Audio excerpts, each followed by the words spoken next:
Hi, thank you very much for coming to this presentation. My name is Zhi. I'm from the University of Saskatchewan, Canada. It is a great honor to be able to join the panelists virtually to talk about language assessment. My topic here today is about test takers' experiences with at-home standardized English language tests. So the last 2 years have been very unique, and we have already experienced a lot of changes, and this is the same for language testing companies and organizations. And they have taken some actions and also adjustments to accommodate test takers' needs by providing at-home options. I have listed some tests that have at-home options either before the pandemic or during the pandemic. The first one here is Duolingo English Test, or DET, and this is a very special player in the market because it has been around since 2016 with at-home options. And TOEFL IBT Home Edition is one of the earlier standardized tests that have at-home options as well, and its home edition was introduced in March 2020. There are very limited studies, if not zero, on those newly launched at-home versions of tests yet. On the other hand, there have been a lot of discussions among test takers in online communities and social media. These discussions provide valuable opportunities to study at-home tests from test takers' perspective. Test takers' voices can or has been studied as a part of validity evidence in the past. Traditionally, test takers' perceptions can be studied as a part of face validity. And now, if we think about test takers' voices, and these can contribute to the inferences of explanation and all consequences and ramification in an argument-based approach to validation, depending on what kind of insights you are going to take from test takers. Previously, test takers' experiences, perceptions have been studied using research instruments such as interviews, written reports, or questionnaire. And online discussions also present themselves as a valuable source for understanding test takers' experiences in social media or online communities.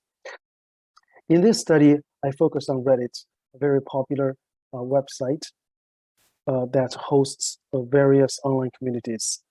This website was founded in 2005, and it has been a very popular website according to Wikipedia. It was the 9th most visited website in the world and 6th most visited website in the US in March 2022. And it has a large user base. The users are often called Redditors. And also it has a wide range of subgroups called subreddits.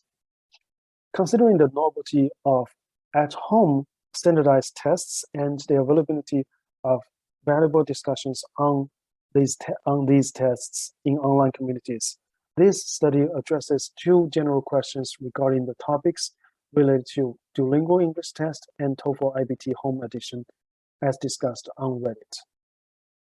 Here is a description of my data, and I have used the Pro package or Python Reddit API wrapper package for keyword-based collection of Reddit posts posted since January 2020. It should be noted that the API, Reddit API, does have a restriction on how many posts you can extract, and the collected posts have been further screened manually for relevance. For the Duolingo English Test, or DET, a total of 627 posts are collected from 220 threads with an involvement of 494 unique Redditors. The posts are from 51 different subreddits, but many from subreddits of Duolingo, Intel to USA, and applying to college. The total token count is 4,423. 44,323. The total home edition data, there are more posts with more token accounts, but only from 10 subreddits. This suggests that DET is mentioned in a wider range of communities, especially university or college-based communities, which is understandable because many questions or posts are related to the acceptance of acceptance of the Duolingo English test at a specific university or college. The corpus data are analyzed using topic modeling method. Topic modeling is text mining technique aiming to identify abstract clusters or topics in a collection of documents. In this study, I used Jensen to perform latent dirichlet allocation method or LDA method for topic modeling. The number of topics is decided with two evaluative metrics, complexity and coherence scores. Each topic is interpreted or labeled based on top 10 influential words that represent the topic. And also a follow-up qualitative review was conducted on a few example posts in the top 3 or 4 topics in the output. Before we jump to the identified topics, let's take a quick look at word cloud of the DET posts. And here, larger fonts or words reflect higher focus of occurrence in the corpus. Some noticeable words include college, application, admission, school, accept, certified, school, university, and interestingly, TOEFL here. This gives us some general impressions of the content. Here are 8 topics or clusters identified in my topic modeling analysis. The first column here are the labels or names of the topic devised from the influential terms. And the last column here are the number of posts that belong to individual topic here. Okay, you notice that the second topic is crossed out. This is because the related posts are mostly about the Duolingo, the language learning app, not the test itself. Other major topics identified here include score reported posts, speaking tasks, test taking environment, test taking experiences, application related, and help seeking and other experiences. I'm going to give you some example posts of the first 3 topics so that you can understand what are some of the common discussions involved. Okay, let's take a look at the first topic, which has 249 posts related to this topic. Example A here is really about a redditor's concern about his or her low score here, and also this person is asking for some tips. And the second one here is to share the experience, but before that, this person talks about his or her score, which is really high, 155 out of 160. And also you notice that there's a word like certified. I'm going to talk about that in a minute. The last comment example here is about a waiver or a coupon sent by a university or used by or given by some organization. And you notice this word coupon or waiver has been mentioned multiple times in my data sets.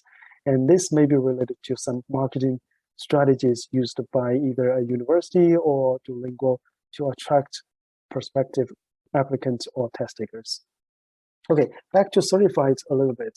And in my data set, I noticed there are a lot of stories about test scores not being able to be certified by proctors or by Duolingo because of some violation.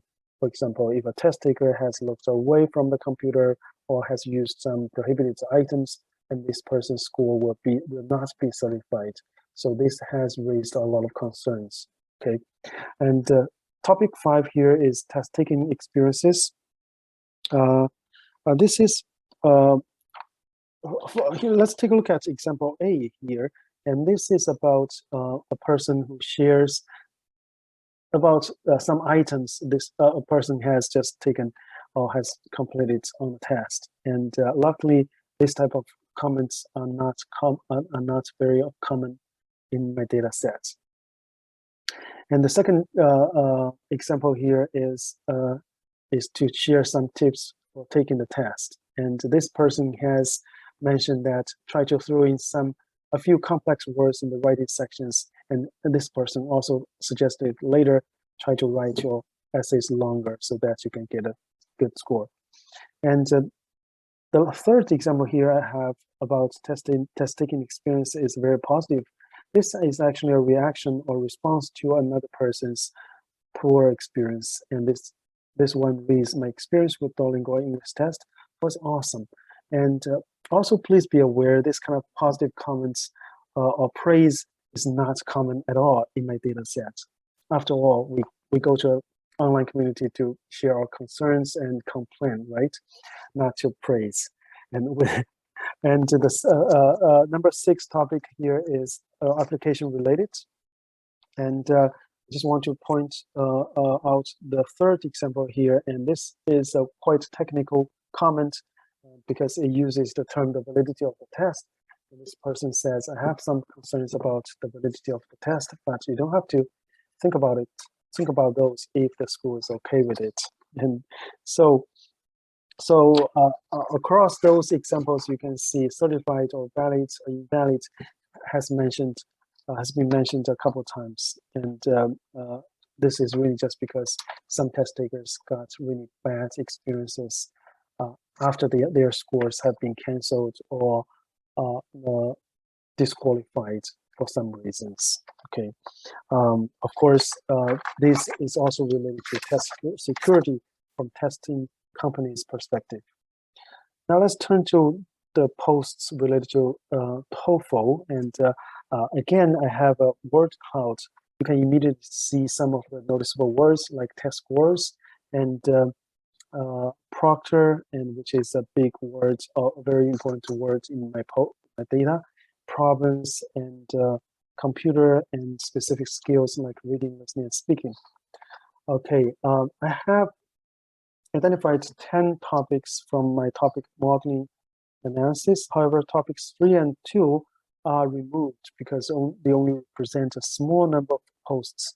And the 2 posts under topic 3 were written in Spanish. So I decided not to include them in my analysis here. And the other topics include help seeking, test registration, test taking process, proctor related score reporting, testing materials or setup devices, and other concerns. Okay, I'm going to show you some example posts that belong to the top 4 topics here.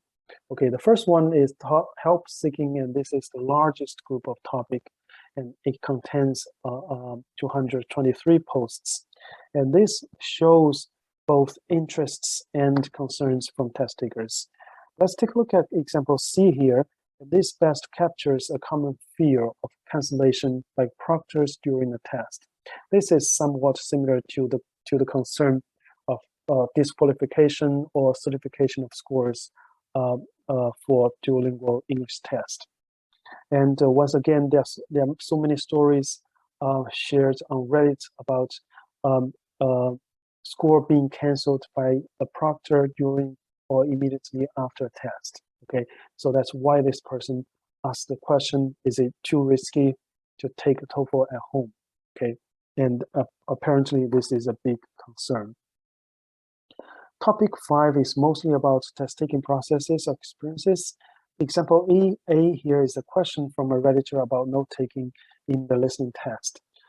In TOEFL IBT Home Edition, test takers cannot use regular papers for note-taking. Instead, they have to use a whiteboard or a transparent sheet, and so that test takers can take notes on them, but later they have to wipe them or clean the whiteboard before the end of the test. This is again for test security reasons.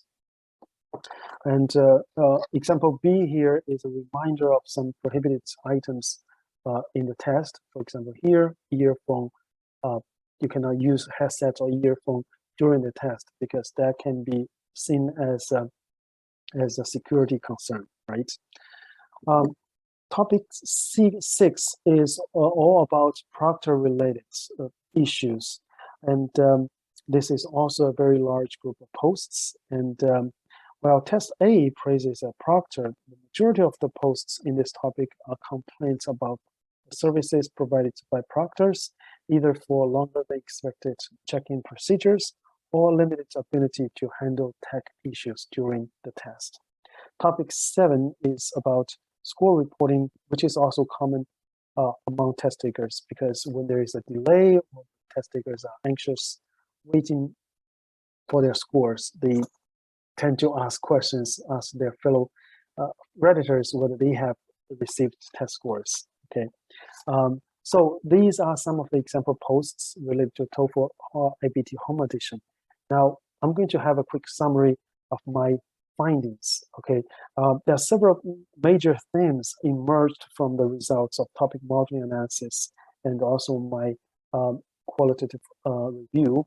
And overall, the discussion of DET are centered around the following issues: questions about score use for admission purposes, concern over score certification issues due to testing environment factors, and test taking tips.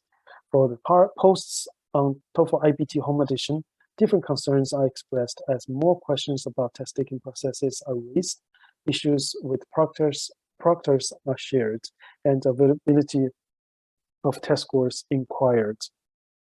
Some of the themes were mentioned in previous studies on online communities, and some of the themes are new to the in-at-home tests or the new administration mode. Okay, before I move on to my implications, I'd like to comment on my limitations of this study. Firstly, sample size is not large, and this is partially because of the sampling size limits with the API, Reddit API. That means there are some other posts, relevant posts that are not collected yet. And also I want to mention that the sample representativeness of test takers in this data set. Reddit is primarily English medium platform used by a lot of English-speaking users from English-speaking countries. And even for non-native English-speaking users, their English proficiency may already be quite proficient or quite high. And my data may not represent test takers of other proficiency levels, for example, lower proficiency level test takers. And there are also some concerns about methodological issues with topic modeling. Topic modeling is a data-driven approach, and it just gives you a cluster of keywords to show the possible themes, but they are not the same as what we talk about topics in real life or in everyday sense. Some of the topics, some of the posts may belong to multiple topics at the same time, but with different probabilities. So the outcomes of topic modeling always requires human human check. Okay, I'd like to end the presentation with my implications. While at-home tests accommodate test takers' needs during this trying time, this study also reviews a number of issues and challenges faced by test takers in at-home standardized tests. Some of these concerns and challenges may not be immediately visible to test takers and or test developers. For example, influence of unexpected tech issues, frustration about test taking processes, and inconvenience of note-taking, especially in TOEFL IBT Home Edition. For testing organizations, it is critical to evaluate and monitor online communities and try to address their concerns properly and in a timely manner. And also testing companies, they want to improve their proctoring service and customer service to ensure test takers have good user experience. For test researchers and designers, it is important to review some influences introduced by at-home environment, and also investigate performance comparability between at-home version and paper version or in-person version of the same test. Okay, yeah, that's my presentation, and thank you so much. And this is my slide of references. If you're interested in this study, I'll be happy to share my PowerPoint with you. Thank you very much, and I look forward to your questions and comments in a bit.